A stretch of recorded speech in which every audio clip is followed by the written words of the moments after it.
नमस्कार, आप देख रहे हैं सी न्यूज भारत। मैं हूं आपके साथ स्नेहा सिंह। वक्त हो गया है न्यूज बुलेटिन का। इस बुलेटिन में हम जानेंगे कि कहां हत्या की घटना का खुलासा हुआ और अभियुक्तों को गिरफ्तार किया गया, वहीं कहां खाद से भरे वाहन को ग्रामीणों ने पकड़ा और शुरू किया हंगामा। और इसी के साथ हम जानेंगे कि कैसे उत्तर प्रदेश शिक्षा विभाग में कार्यरत राजकीय कर्मचारियों ने DIOS ऑफिस पर धरना दिया। ऐसे तमाम खबरों पर विस्तार से करेंगे चर्चा। तो चलिए शुरू करते हैं खबरों का सिलसिला। गोंडा जनपद के थाना परसपुर क्षेत्र के अंतर्गत ग्राम पंडितपुरवा पस्का निवासी राजेंद्र यादव पुत्र माता प्रसाद यादव द्वारा थाना परसपुर द्वारा सूचना दी गई कि 22 नवंबर को उनके पुत्र दीपांशु यादव उम्र करीब 8 वर्ष के गांव के ही गिरधारी लाल पुत्र रामखिलावन ने पुराने रंजिश के चलते गला दबाकर हत्या कर दी थी तथा शव को गन्ने के खेत में फेंक दिया था, जहां सूचना पाकर थाना परसपुर पर मुकदमा भी दर्ज किया गया। इस घटना को संज्ञान में लेते हुए पुलिस अधीक्षक गोंडा संतोष कुमार मिश्रा ने तत्काल dog squad field unit SOG surveillance team को मौके पर भेजा था तथा स्वयं भी घटनास्थल का निरीक्षण कर घटना के शीघ्र व सफल अनावरण के लिए प्रभारी निरीक्षक परसपुर व SOG सर्विलांस टीम को निर्देश दिए थे। जनपद गोंडा में थाना परसपुर थाना क्षेत्र के अंतर्गत पंडितपुरवा एक गांव है, वहां परसों एक छोटे बच्चे का शव मिला था। इस पे 302 का मुकदमा पंजीकृत करके इसकी जांच की जा रही थी। इसमें इस घटना का खुलासा कर लिया गया है। इसका चचेरा भाई जो है यही इसमें मास्टरमाइंड था, मेन जो है इसका एक्यूज है। चचेरे भाई का गांव के युवती के साथ ही संबंध था। बच्चे ने उस दिन इस युवक को उस युवती के साथ में आपत्तिजनक स्थिति में देख लिया था और उसके बाद ये चचेरा भाई लगातार इसको समझाता रहा और उसी के क्रम में इसको घर में ले गया, वहाँ पे खाना खिलाया, टॉफ़ी वगैरह का लालच दिया और उसके बाद जो बेड है, पलंग है, उसी पे मृत्यु कारित कर दिया और उसी के पास में बेड में ही जो बॉक्स है उसी के अंदर लाश को छुपा दिया और उसके उपरांत देर रात्रि में अर्ली मॉर्निंग में बॉडी को ले जाकर। गोंडा से सी न्यूज संवाददाता इंद्रेश कुमार श्रीवास्तव की रिपोर्ट। जमुई की सगुन वाटिका में हुआ अति पिछड़ा प्रतिनिधियों एवं सक्रिय कार्यकर्ताओं का मिलन समारोह, जहां बिहार सरकार के जिले के प्रभारी मंत्री डॉक्टर अशोक चौधरी पहुंचे, जो भवन निर्माण मंत्री भी हैं। साथ ही साइंस एवं टेक्नोलॉजी मंत्री सुमित सिंह ने भी कार्यक्रम में भाग लिया, जहां दोनों मंत्रियों ने सरकार द्वारा किए गए कार्यों को कार्यक्रमों में बताया, साथ ही पिछड़ों के सम्मान के लिए आगे आने की बात कही है। जमुई से सी न्यूज संवाददाता वीरेंद्र की रिपोर्ट। खरगोन जिले में कसरावद तहसील के ग्राम कामोदवाड़ा में खाद से भरे वाहन को ग्रामीणों ने पकड़ा और हंगामा कर दिया।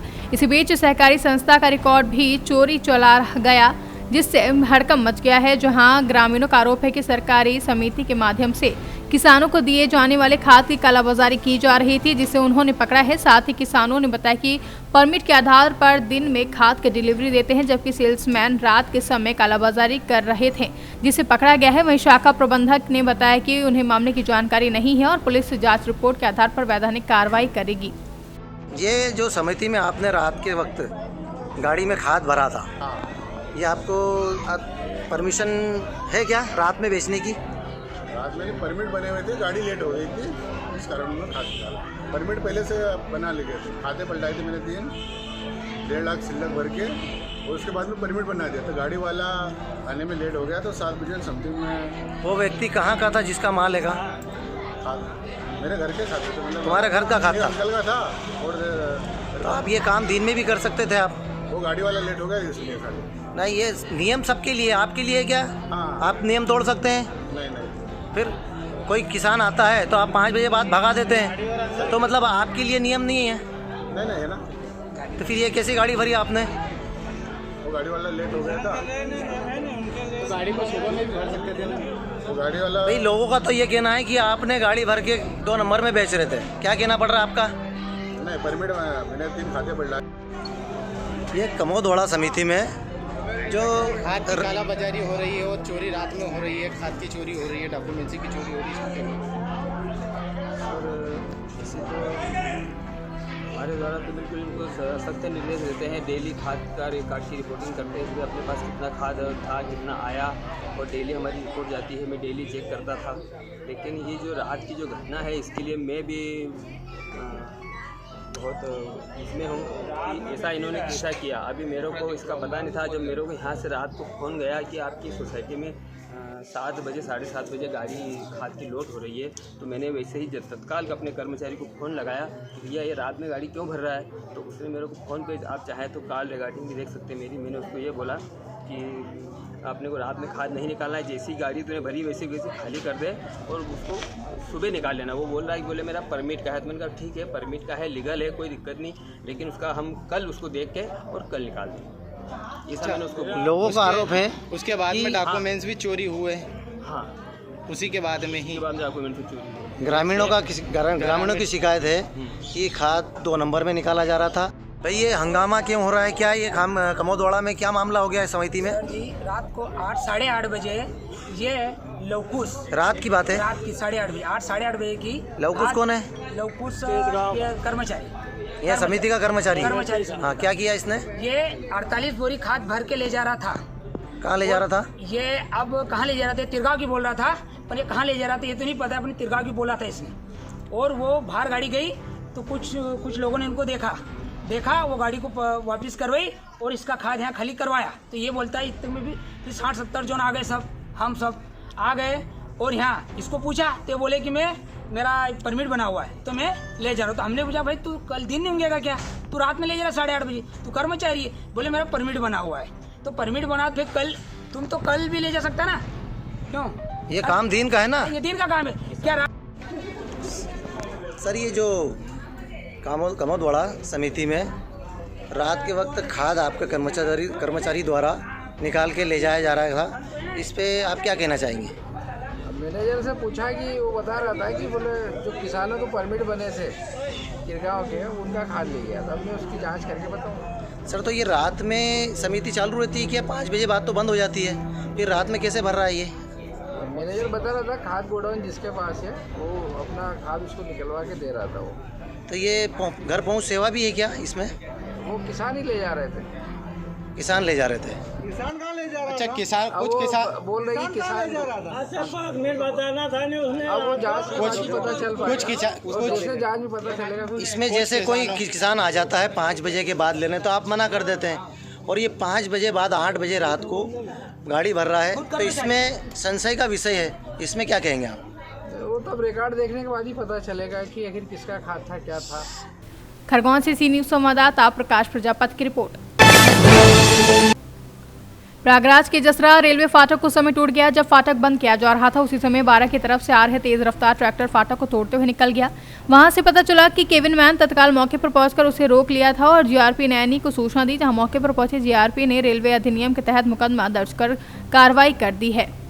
ये फाटक पर किस तरह से जाम लगा हुआ है?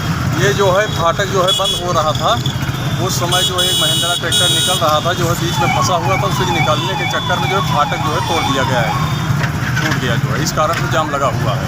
ये कौन सा फाटक? हाँ, कौन सा फाटक है? जसरा रेलवे फाटक है ये। आपका नाम?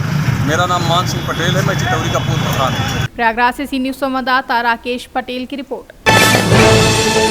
उत्तर प्रदेश शिक्षा विभाग में कार्यरत राजकीय कर्मचारियों ने DIOS ऑफिस पर धरना दिया और कार्य से विरत रहे हैं। शिक्षा विभाग के राजकीय कर्मचारियों ने यह धरना UP educational ministerial officer association के प्रदेश नेतृत्व के आह्वान पर दिया है, जहां धरने और कार्य बहिष्कार के इस निर्णय को लेकर एसोसिएशन के जिला सचिव ओमकार नाथ ने बताया कि उनके एसोसिएशन के प्रांतीय अध्यक्ष विवेक कुमार यादव 22 सूत्री मांगों को लेकर 22 नवंबर से बेसिक शिक्षा निदेशक लखनऊ कार्यालय पर अनावरत अनशन पर बैठे हैं, लेकिन अभी तक शासन स्तर पर मांगों के निस्तारण के लिए कोई भी पहल नहीं हुई है। इसलिए एसोसिएशन के निर्देश पर पूरे उत्तर प्रदेश के DIOS कार्यालय पर कार्य बहिष्कार कर धरना किया जा रहा है।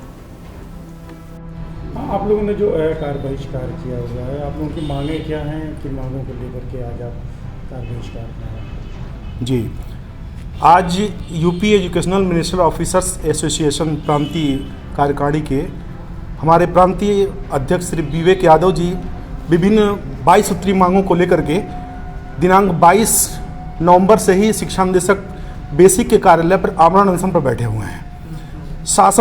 प्रशासन द्वारा कोई रुचि नहीं ली जा रही है कर्मचारियों की लंबी समस्याओं के प्रति, जिसके कारण उन्हें विवश होकर के आमरण अनशन का रास्ता अख्तियार करना पड़ा।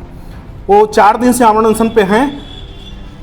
कल प्रांतीय कार्यकारिणी ने निर्णय लिया कि कल से पूरे प्रदेश में, आज 25 तारीख से पूरे प्रदेश के जिला विद्यालय निरीक्षक कार्यालयों पे एक दिवसीय कार्य बहिष्कार धरने का आयोजन किया जाए, जिसके नेतृत्व मतलब जिसके क्रम में हम लोग आज समस्त राजकीय कर्मचारी जो भी हैं माध्यमिक के बेसिक के आज कार्य बहिष्कार के। सिद्धार्थनगर से सी न्यूज संवाददाता आशीष की रिपोर्ट। बांदा जिले में अमन त्रिपाठी हत्याकांड का हमीरपुर पुलिस ने आज बांदा में खुलासा किया है, जहां बीते 1.5 महीने पहले अमन त्रिपाठी के अपहरण के बाद हत्या कर दी गई थी। बांदा पुलिस की कार्यशैली पर प्रश्न चिन्ह लगाते हुए अमन के माता पिता ने आरोप लगाया था कि बांदा पुलिस भ्रष्टाचार के चलते आरोपियों को बचाने का काम कर रही है। अमन त्रिपाठी की मौत के बाद बांदा में खासा बवाल मचा और कई बार अमन को लेकर राजनीतिक पार्टियां सड़कों पर उतरी। आम पब्लिक भी अमन की इस लड़ाई में अमन के परिवार के साथ शामिल हो गई, जिसके बाद हालात बिगड़ते देख आईजी के निर्देश पर हत्या का मुकदमा 8 लोगों के नाम दर्ज किया गया था। लेकिन अमन के माता पिता को बांदा पुलिस से न्याय न मिलने की उम्मीद जताते हुए अमन के माता पिता ने आईजी से गुहार लगाते हुए किसी गैर जनपद से पूरे मामले की विवेचना और जाँच के लिए प्रार्थना पत्र दिया था। आईजी के निर्देश पर हमीरपुर पुलिस पूरे मामले की जांच में जुटी और साक्ष्य के आधार पर 8 नाबालिग लड़कों को न्यायालय भेज दिया गया है। जांच की जा रही थी, कहाँ तक पहुंची, क्या थी? इस संबंध में थाना कोतवाली बांदा की 671/21 अपराध संख्या दर्ज हुआ था, जिसमें सम्राट और उसके अन्य साथियों पर आरोप लगाए गए थे। इस संबंध में प्रारंभिक विवेचना जनपद बांदा से हुई, लेकिन वादी की आग्रह पे इस विवेचना को जनपद हमीरपुर में ट्रांसफ़र हुआ था। आगे की विवेचना जिसमें क्राइम सीन का रिक्रिएशन किया गया था, स्टेट मेडिको लीगल एक्सपर्ट और अन्य साक्ष्यों के आधार पर धारा 304, 201, 109 और 34 आईपीसी का अपराध कारित होना पाया गया है, जिसमें सम्राट। बांदा से सी न्यूज संवाददाता कासिद अली सिद्दीकी की रिपोर्ट। कन्नौज रामपुरा पुलिस अधीक्षक रवि कुमार के निर्देश में 25 नवंबर को रामपुरा थाना प्रभारी कमलेश प्रजापति पुलिस फोर्स के साथ गश्त पर थे। तभी उन्हें मुखबिर से सूचना मिली कि कंसौजा में प्रस्तावित नवीन मंडी स्थल पर कुछ लोगों की आवाज आ रही है, जहां पुलिस ने मौके पर पहुंचकर 3 लोगों को पकड़ लिया तथा एक अंधेरे का फायदा उठाकर मौके से फरार हो गया है। फैसला भी बरामद हुए हैं, क्या है पूरा मामला? देखिए, एक अंतर जनपदीय गैंग का खुलासा हुआ है, जिसमें थाना रामपुरा की पुलिस ने 3 अभियुक्तों को गिरफ्तार किया है। उसमें से 2 अभियुक्त हरथना क्षेत्र के जनपद इटावा के रहने वाले हैं, एक अभियुक्त जनपद जालौन का है और एक अभी इनका एक अन्य साथी जो है, जो इनका भी मास्टरमाइंड है, वो फरार है। और इनके कब्जे से कुल 3 देसी पिस्टल, एक तमंचा 315 बोर का, एक तमंचा 12 बोर का और कुछ कारतूस मिले हैं। साथ ही साथ 2 मोटरसाइकिल भी पकड़ी गई है। और इस तरह से ये इन गिरफ्तारियों के साथ और इन रिकवरी के साथ इनके खिलाफ अग्रिम विधिक कार्रवाई की जा रही है। उनको जेल भेजा जा रहा है। इनका गैंग भी पंजीकरण कराया जाएगा और इनके खिलाफ गैंगस्टर की भी कार्रवाई की जाएगी। इनमें से एक व्यक्ति का भी पुराना आपराधिक इतिहास पता चला। जालौन से सी न्यूज संवाददाता जितेंद्र कुशवाहा के साथ जान मोहम्मद की रिपोर्ट। मोतिहारी के पिपराकोठी प्रखंड क्षेत्र में 8वें चरण का पंचायत चुनाव बुधवार को शांतिपूर्ण माहौल में संपन्न हो गया, जहां इस दौरान कहीं से भी कुछ भी अप्रिय घटना की सूचना नहीं है। वैसे मतदान केंद्र संख्या पर टिकैता पर ईवीएम के खराबी की वजह से कुछ समय के लिए मतदान प्रभावित रहा, परंतु तुरंत ही वहां ईवीएम बदलकर मतदान को चालू कर दिया गया। इस दौरान निर्वाची पदाधिकारी मुकेश कुमार, थानाध्यक्ष अभिनव कुमार दुबे सहित सेक्टर दंडाधिकारी जिले से आए कई वरीय अधिकारियों को भ्रमण करते भी देखा गया है। मोतिहारी से सी न्यूज संवाददाता आलोक की रिपोर्ट। सभी महत्वपूर्ण योजनाओं को प्राथमिकता के आधार पर कार्य योजना बनाकर पूरा करें, जहां वार्ड नंबर 8 एवं बैंक रोड में नाली के गंदे पानी के जल जमाव की समस्या को मास्टर प्लान बनाकर समाधान यथाशीघ्र करवाएं। बता दें, उक्त बातें पूर्व सहकारिता मंत्री सह स्थानीय विधायक राणा रणधीर सिंह ने मोतिहारी जिला की पकड़ीदयाल नगर पंचायत सभागार में आयोजित नगर पंचायत के बोर्ड की बैठक में कही है। बैठक की अध्यक्षता नवनिर्वाचित मुख्य पार्षद पूजा कुमारी ने की। वहीं प्रभारी कार्यपालक पदाधिकारी चंद्रकांत सिंह ने पूर्व मंत्री राणा रणधीर सिंह, नवनिर्वाचित मुख्य पार्षद पूजा कुमारी एवं सभी पार्षदों को बुके एवं अंगवस्त्र देकर सम्मानित किया है। पंचायत बोर्ड की बैठक हुई है, उसमें क्या क्या हुआ है? नहीं, आज ये जो एक बदलाव हुआ नगर पंचायत में, तो नए अध्यक्ष आए। नए अध्यक्ष के नेतृत्व में आज पहली बोर्ड की बैठक थी। उस बैठक में एक तो पुराने जो एजेंडा होता है उस पर विचार करना और नए अध्यक्ष का स्वागत करना हुआ। सभी सदस्यों का एक नए अध्यक्ष के सामने परिचय और उसमें हर वार्ड वाइज पार्षदों ने अपनी समस्याएं रखी, उसको नोट किया गया। उसमें मुख्य रूप से जो कुछ विषय आए, काफ़ी महत्वपूर्ण विषय आए, जिस पर एक तो पकड़ी दयाल के अंदर मास्टर प्लान के तहत नाले का निर्माण हो। दूसरा, वार्ड नंबर 13 में, 12 में और 3 में बिजली का कुछ नंगा तार है, तो सेफ्टी कंसर्न सबसे बड़ा है। सदन ने इसको महसूस किया और बात हुई वहाँ के कार्यपालक पदाधिकारी से, SDO से, बिजली विभाग के, यथाशीघ्र जो है वो तार का वहाँ केबल वाला कवर्ड तार लग जाए। दूसरा, आपके पकड़ी दयाल में वार्ड नंबर 3 में महात्मा गांधी जी का एक स्टैचू है, गांधी जी वहाँ आए भी थे, गांधी सर्किट से जुड़ा हुआ है पकड़ी दयाल, तो उनका भी मूर्ति का सौंदर्यीकरण और पूरे परिसर का ही सौंदर्यीकरण का भी विचार आया। और एक वार्ड नंबर 4 में भी एक मुख्य रूप से नाले के निर्माण को लेकर चर्चा। मोतिहारी से सी न्यूज संवाददाता चंद्रिका सिंह की रिपोर्ट।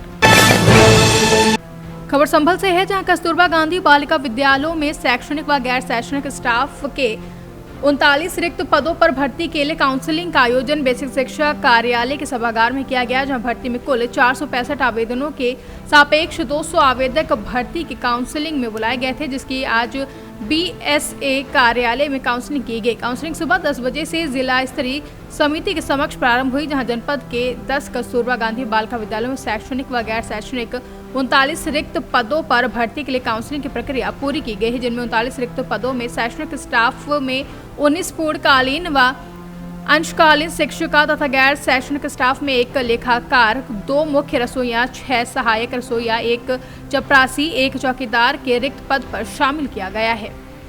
संभल से सी न्यूज संवाददाता सोनू वाशने की रिपोर्ट। फिलहाल इस न्यूज बुलेटिन में बस इतना ही। देश विदेश की ऐसी तमाम खबरों को देखने के लिए बने रहें सी न्यूज भारत के साथ।